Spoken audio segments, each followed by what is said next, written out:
doing this 5,000 mile owner review at the Oceana Beach Park here in Central California. And it's pretty cool. This is my first time being here, and you can actually drive along the beach. And I figured, why not do an owner review? I've had this thing for over 2 months now because I bought it in December 31st, and I wanted to do a month review, but really I've already hit 5,000 miles. Straight up, I really enjoy this vehicle. I've been having a really fun time. We've taken it up on 2 road trips here in California, one 7-hour drive, 8-hour drive-ish up to Mammoth Mountain, and then another 7-hour, 8-hour-ish drive to Lake Tahoe for snowboarding. And having a dog, we have our crate in the very back. I'll show you guys later, but you know, this vehicle is pretty nice when it comes to road trips. I haven't had any problems in terms of like mechanically, and that's hitting 5,000 miles. So this thing is still running pretty smoothly. I just took it in to get service for the 5,000 mile scheduled maintenance because it's the 5,000 mile mark, and it's all covered because it's routine maintenance. And they did some wheel alignment and all that, but nothing really crazy. Whoa, check this out. So I'm parked right on the coastline. I might have to back up because, I mean, this water is kind of coming. We can drive through it, of course, because we're in a Toyota Land Cruiser. Yeah, anyway, like I was saying, so 5,000 mile review. Okay, let's start with things that I don't like. If you're not wearing your seatbelt, the car just keeps on beeping at you, and it doesn't stop until you actually put on your seatbelt or until you put your car into park.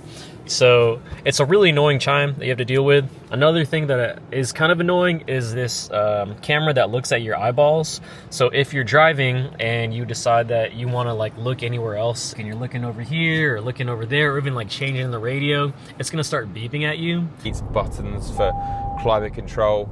But you get a lot of this with sophistication. You get bonging. That one's bonging me to tell me to look where I'm going. I just think it's an unnecessary safety feature. I know they're trying to combat people looking at their phones and not being attentive while driving, but like as an owner of a Land Cruiser, it is just kind of annoying for that safety. If you guys have done your research on the new Land Cruisers, then you know that it's not a V6 or V8. It's a 2.4 liter 4-cylinder turbocharged hybrid engine. So, I mean, in terms of power, I haven't had any problem. We haven't towed anything. It has a decent tow capacity, but of course you're not going to get that rumble and the sound of having a naturally aspirated V6 or V8. But, you know, it's not really that big of a deal to me. If you're not listening to music, you are going to hear the battery and the little drone that it makes with it being a hybrid iForce Max. But that's just really me nitpicking. I don't think that's anything crazy. Some of the first things I did to this vehicle was to get it tinted. So you have this 5% tint visor up here. I got about 30-ish% on like the driver's side, the front 2 windows, and then in the back it's 5%. So it's pretty much blacked out in the back and you can't see. That's what I wanted. But up in the front, I did want to have the visibility to at least see a little better than having it 5% all around. I also put a little spin on here. I got these badges from Amazon. It's a Space Force badge, kind of nerdy. That would be kind of cool to add your own little personal touch. I was going to put this outside the vehicle, but I just didn't really like the way that it looked, so I just threw that on here right next to the volume bar. Here's this little Gundam figure that I got from Japan, and I put it right here. And then I got this other Darth Vader bear thing from Japan, and I put him up on the mirror. So if you ever just want to switch it to the digital mode, you can, and he just kind of moves a little bit, but I thought that's kind of a cool thing to have. I got these blockers here. You can put random stuff. So instead of you dropping like a fry or something, it's blocked here. And you can put like random stuff, chapstick, maybe like some lotion or something. And it's just nice to have.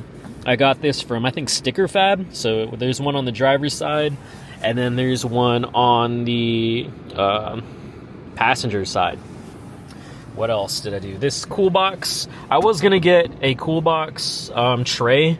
I don't really use the cool box too much, to be honest. I don't think I've actually ever used the cool box. It's a cool feature. I just haven't used it. I'd rather just have more storage capacity in here, because the thing that is I think kind of a downside with the new Toyota Land Cruisers is you just don't get a lot of storage capacity when you're sitting in the driver's seat. You do have you like the side over here, and you can put some stuff on the side of the door, but there's really not a lot. I also invested in this Garmin Mini 3 for dash cam footage. I feel like with it being 2025, it's so valuable to have a dash cam to record anything, whether it's like accidents or even just like recording stuff that you would be kind of cool to look back on. We took it on our road trip and was able to capture a lot of things. Originally, I had it installed up here. It was pretty easy install, but I put it on this like visor, and the only thing that was a downside on that is that it really obstructed at least the vision and the light, so it wouldn't really have a clear picture.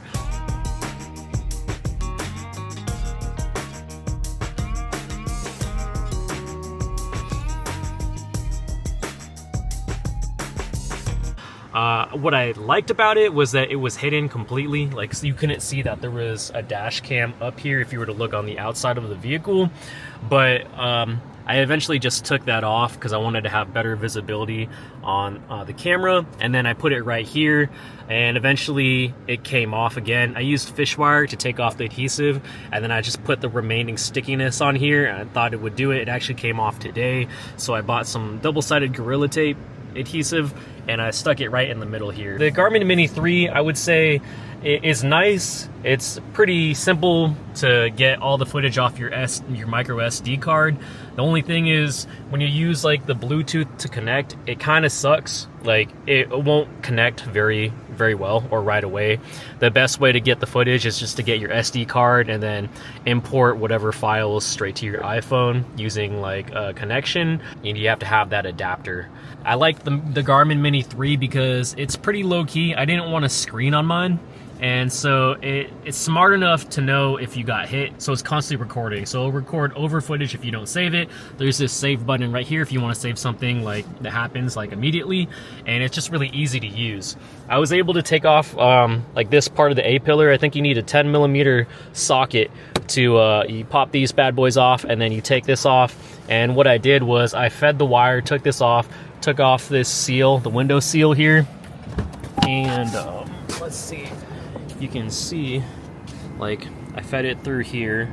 So really it goes through, you can kind of shove it up like into like the top part of the vehicle, and then it comes through here, goes down here, and is fed into the back where you can see it over here. Because for the Land Cruiser, you don't have this type of power adapter thing anywhere in the front part of the vehicle, so you have to feed it through the back. I feed it through here underneath like this all-weather floor mat, and then I feed the wire to go all the way up here, and it's been pretty decent. I do like looking at footage and seeing some things that I've captured, because, you know, you never know. You always want to have your back and your front covered. If you look on the back here, I like how it's all blacked out. I actually took off the iForce Max decal or whatever logo badging. I took it off because it was chrome, and I put this Air Force symbol here, which is blacked out. I think it's kind of cool because I've been in the Air Force for 9 years. And I originally was going to try and put like the Space Force thing in here, or that badge I have inside, but it just looked kind of weird and off. I also put some American flags because America, pretty blacked out, kind of subtle. Put one in the back on the tow hitch, and then one on each side that I got from Amazon. And that's kind of what I was going for, a little more subtle look. If we open the back hatch window, I got this rough length performance kennel that I use to transport my dog Callie. She's just chilling in there, and then I have it pretty much secured, strapped down, so it doesn't shuffle around. I also bought this all-weather cargo mat that it didn't initially come with the vehicle, but I ended up buying it just to have it back here. Close this.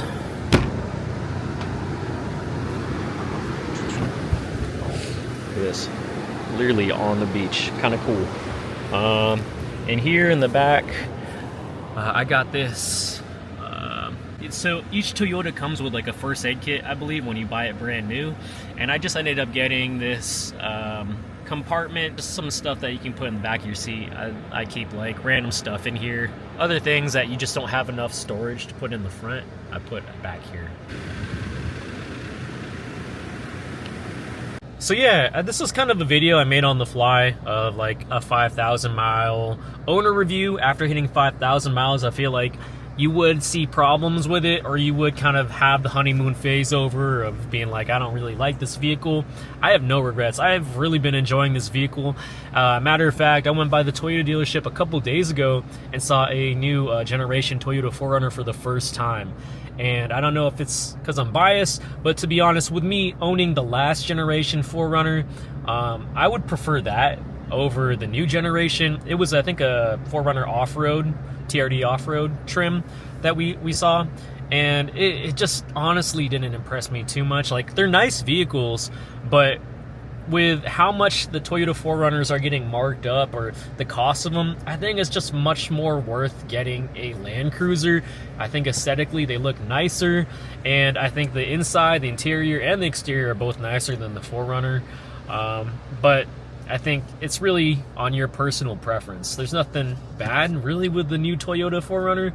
It's just I've had one of the last generations, and I would just prefer the last generation if I were to get back into a 4Runner. I think they have a nice interior, but I think the way that the interior of the Land Cruiser looks, it's just much more put together on the inside and just homier. I'm really happy with the purchase. If you guys have any comments or questions, leave them in the comments below. And as always, stay safe, keep grinding, and y'all take it easy.